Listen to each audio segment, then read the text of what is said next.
What's up, guys? Big Papa Drock back with another Raid Shadow Legends video, and I hope everyone had a phenomenal holiday season, a fantastic Christmas or Hanukkah or whatever you may celebrate.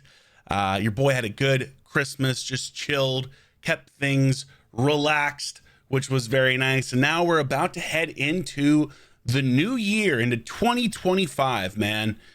Golly, great. It's just crazy how fast time flies. It's nuts that 2024 is literally almost over at the time of this recording. So yeah, let me know in the comments down below, what was your favorite, I guess, let's go with what was your favorite gift from Christmas or Hanukkah or whatever. If you got a gift, your favorite memory of hanging with your family, let me know about that. I'd love to know how your holidays went. So let me know in the comments down below. But today we're going to tackle a hero that I got actually a month ago, but never had a chance to build for Arena, and that is Thoratrax Lamasu, the siege hero that we can all hypothetically get if we win our siege battles.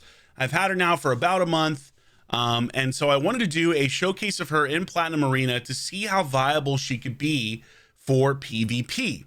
Now, she is absolutely viable in Hydra, and is actually the build that I had on her prior to this video. I had a Hydra build on her specifically for the absurdly still broken Trunda Yumiko team. So she can take the place of one of those Yumikos. The only downside is you have to manual it. And man, let me tell you, I did this recently on a stream. You can look that video up.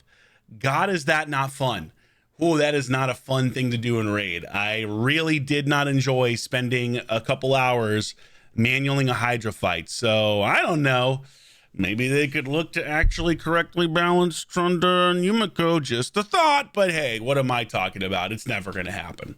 So we built her here for Arena. That's what we're going to look at today. Can she be used in Arena? What's her skill kit look like? Does she have viability?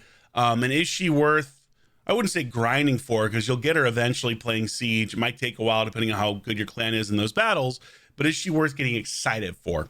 Take a quick look at her reviews. Okay, Hydra 4-7, only a 4-4 in Arena offense, 4-9 in Chimera, so that's nice. Okay, so some decent reviews here, but nothing spectacular, to be honest. So just kind of mediocre on the reviews. Let's take a look at the skill set and figure out why that might be. On the A1 in Zephyr of Conquest, attacks all enemies, has a 50% chance of placing a 50% decrease attack debuff for 2 turns, booking up to 70% chance. Hey, that's a great AoE for PvE content, right?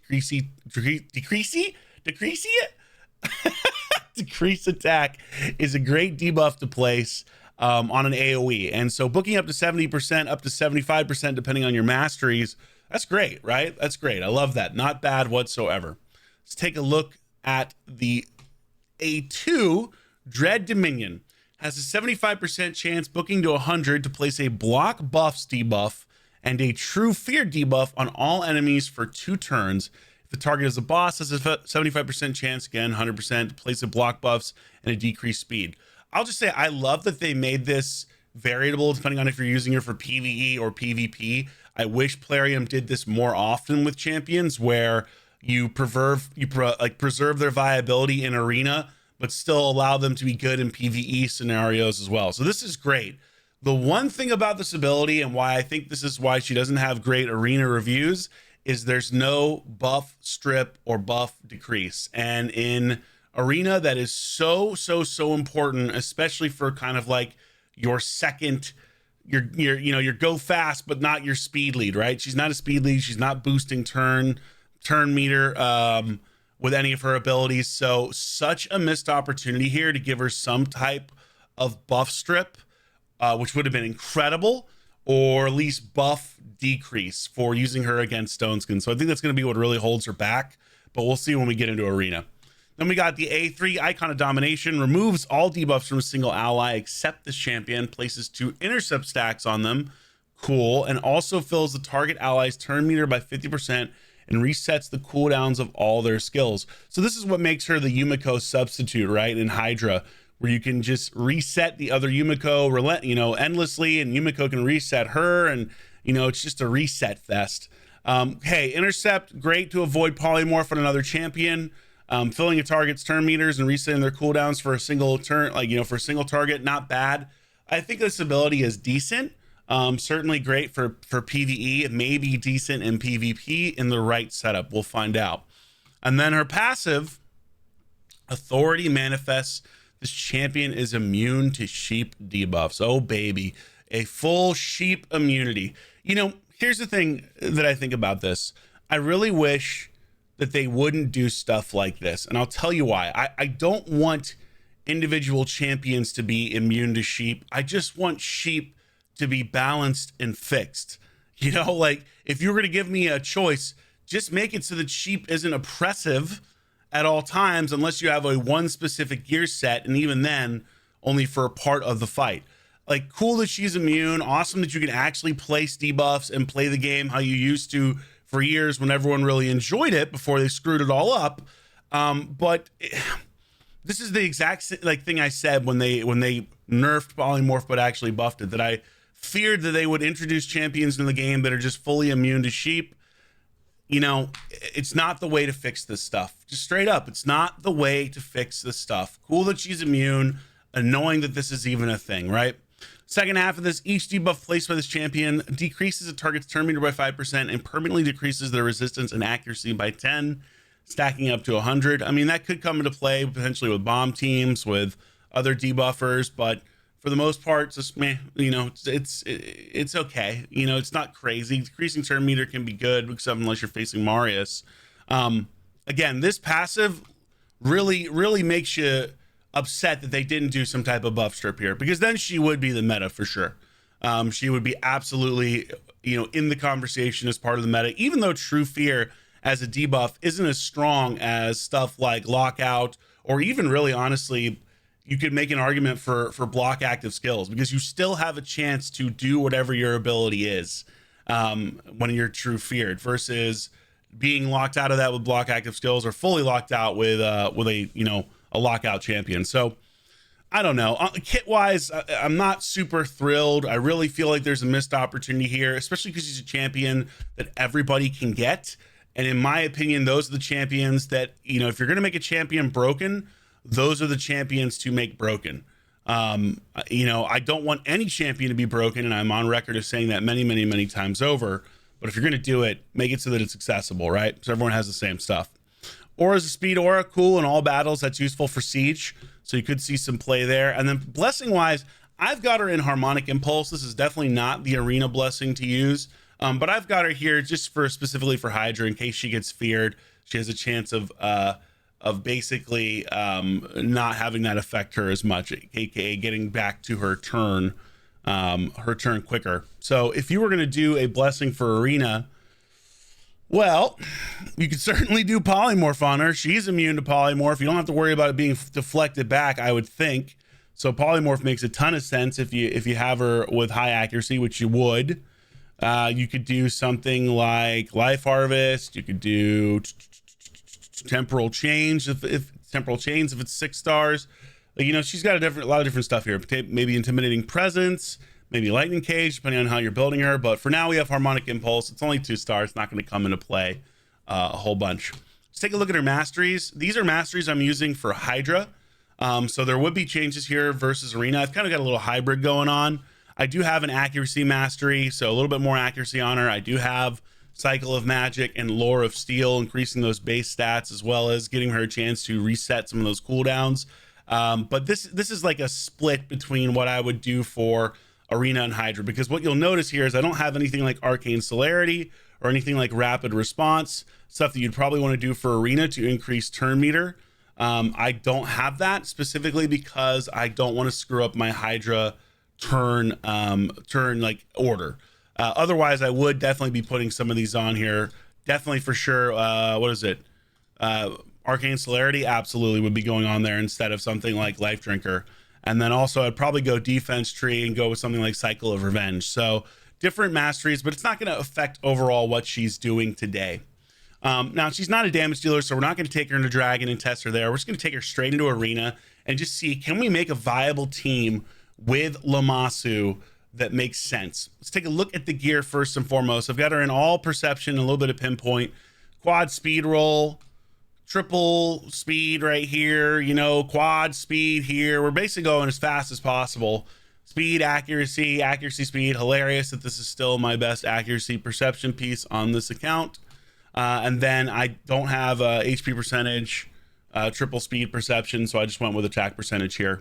And then over here, we've got accuracy with the reaction banner, not necessary to have reaction, but triple speed, triple accuracy, and then HP percentage. So basically, I just tried to make her as fast as possible with as high accuracy as possible. The great thing about her is you don't have to build her in pinpointed course. She's immune to sheep. So that is one of the nice things. I do still have 2 pieces of pinpoint to up that speed. And I could certainly get more accuracy on her, and I will as soon as she is a higher blessing. I think blessing really certainly helps this champion a lot since you need that accuracy. Total stat wise, nothing incredible. 75k HP, 3300 defense, and attack, 397 speed. She does have a fantastic base speed at 115. And then we've got 696 accuracy. So this isn't like game breaking accuracy by any stretch of the imagination. But realistically, if someone's building for resistance, they're probably building 950, 1000, and I'm not going to reach anywhere near these speeds without a fully, ascended, awakened, whatever champion to make that happen. So I've just gone the route of let's do more speed, let's get enough accuracy to be dangerous, and we'll see how it goes.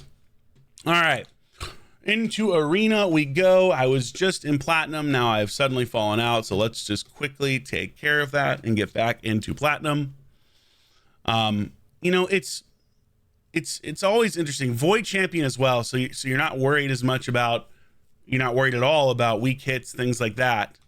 But it's just going to be interesting to see what we can really do with her kit, because she's not buff stripping right now. This is being recorded on a Monday, so some of these teams might not be as strong as normal, but we'll see if we can find some good ones. It's nothing special here, but let's see what we can do. Now I'm gonna use, this is tough. Crixie I think makes a lot of sense because I need to strip. I could also use someone like Galathier, which might make more sense here because of the affinity matchup, but let's try Crixia first. Biggest thing here is I'm not getting protection, or with this kind of team I'm not getting any type of revive, etc. So Galathier might be a better overall champion, but we have to make sure we get rid of Stone Skin. That is the biggest problem I think for Lamasu, is you're not going to have, I actually need to use Galathier because my Crixia is not going to be fast enough, but you have to have some type of buff stripper to get the Stone Skin off, and this is where she's really going to fall down in arena. And again, such a missed opportunity.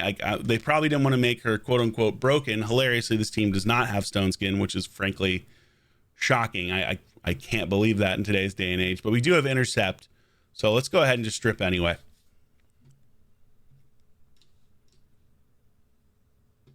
Okay, and then let's block buffs.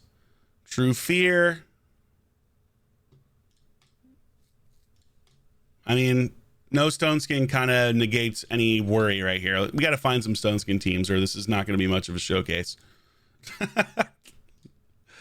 Okay, a little bit stronger here. Probably some Stone Skin on this team. Let's give it a shot. There we go. We got a little bit of Stone Skin. We'll take that. You know what? Let's actually not. Let's not strip. Let's just see what we can do. If we're just going straight into True Fear and blocking buffs, right? Marius is a cheat code. It's actually, hold on. Let's reset. Let's reset Marius right there. Get the speed increase. Nice. Oh. Got the pain link. Okay. We're pain linking. Marius gonna kill himself. Yep. We res. Man,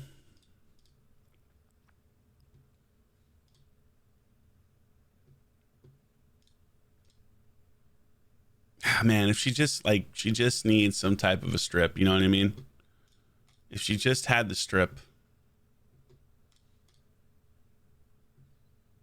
You can definitely make her work, right? Like if you're building champions that have speed boosts and strips around her, she can absolutely work, but she really is missing an important part of the kit to be a real meta threat in today's meta, right? There is at the high end so much stone skin around, so much lightning cage, etc., that the more strippers, the more, you know, buff stealers, etc., you have, the better off you're going to be.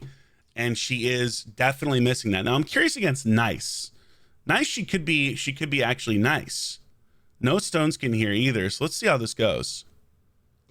Let's flip in here right away and see if we can strip some of this. Nope, we cannot. So it's going to get cleansed, unfortunately.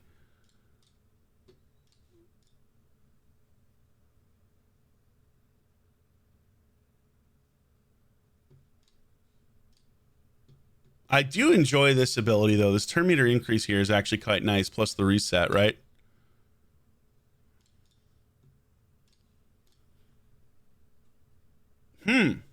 Interesting.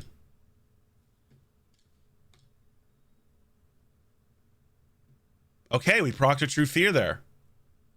We got lucky, proc the True Fear, so he wasn't able to res.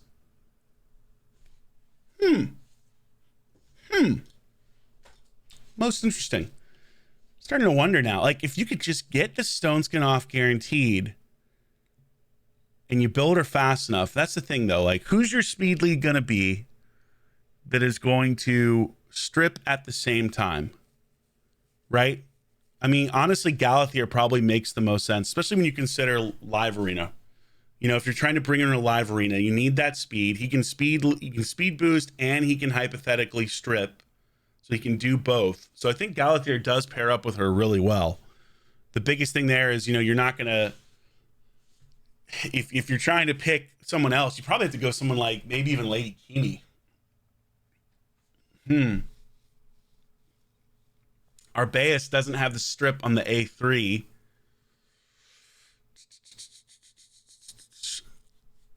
You need that turn meter boost. You need that strip. Shuzen isn't going to help you strip, right? All right, let's see what else we got here. There's potential here, though. There's potential. I still think she's like, if she just had the freaking strip, she'd be so damn good. Such a shame. Now, if I don't strip here, I'm in really, really, really deep trouble on this. Yeah, okay. Now, is she? I wonder if she's immune. I guess she would be immune to sheep from Armand's, maybe. Oh, he didn't sheep her, of course. That's a shame. I would have loved to have seen that.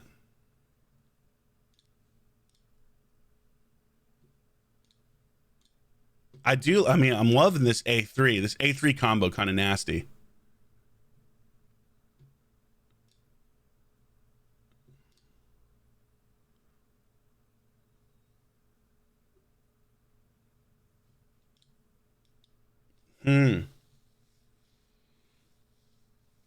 Interesting. I mean, I would have to imagine she can't be sheeped by Armands or by Sung Wukong. One would think, right? One would think. You know, but you never know. You never know with Plarium. You really, honestly, never know. Someone who's definitely not immune to sheep. Okay, we don't have. We still need a buff strip here. We'll switch. This could come back to haunt us. Actually, you know what? Let's try to stun a couple of these. Oh, she had True Fear. I missed that somehow. Had to make sure we got rid of the Odin. Or she's had regular fear, excuse me, from the Tars.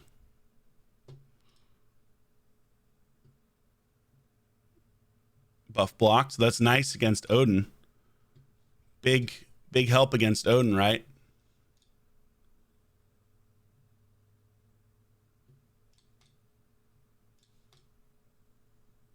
Okay. Damn, dude. This is like the second champion I've tested in a row that's so close to being really freaking good, right? You know what I mean? You can see the design. You can see it right there. Like, block buffs is super powerful. Not having to worry about polymorph, aka playing the game that it was like when it was at its absolute best and its most fun and least frustrating, is such a throwback and is so enjoyable. But damn it, man, they left out the stuff that would have made her genuinely useful. They left out the part of the kit that is necessary to make her great. Like, you can't win. You can't win, man. Because she's got so much potential there, right? She's got so much potential. But she just can't do it alone. Let's take her in some more. Oh, here we go. Here we go. Here's a strong team. Very strong team here. What happens if we take away the stripper, though? There's going to be stone skin all over this place. She's going to be useless. She's going to be useless.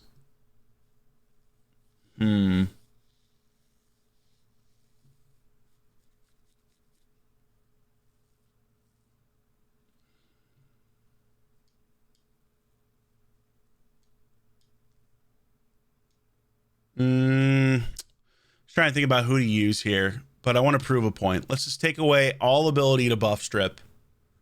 We don't have a res here, though. That's the only downside. So this definitely, and we don't have anything to lock out, so we're about to get nuked out of our mind. But let's just see.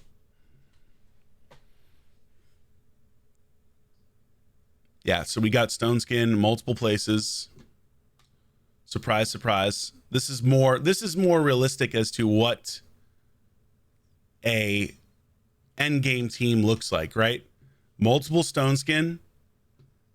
Now I have to keep him alive, so I'm just going to try to strip a little bit here without getting blasted. And now we're about to get blown up. Oh, good, good, good. Okay.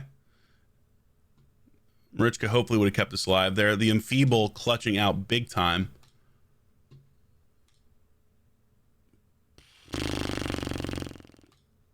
Reset here. Hopefully stun. Nope, didn't get the stun. We're about to lose. I kind of have to go with the A1. Got the enfeeble again.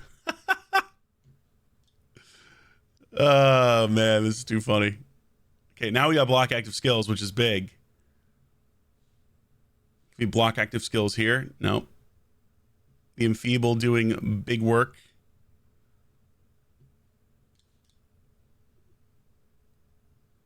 Oh, there go the bombs.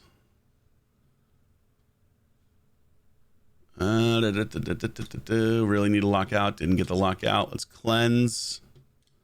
Heal up. There we go. Block active skills. Big. All right. Nice. Reflected, of course, because that's what Commodus does. Nice that it's not an attack, though, right? Like, that's at least great. Great that it's not an attack. Oh, I made a mistake here. Yep, he's cooked. Oh, never block damage. Let's go. Just look at how much harder this is than just stripping, right? If you strip, this is no longer a problem. Cool that she's, like, removing the enfeeble. But you're really having to just...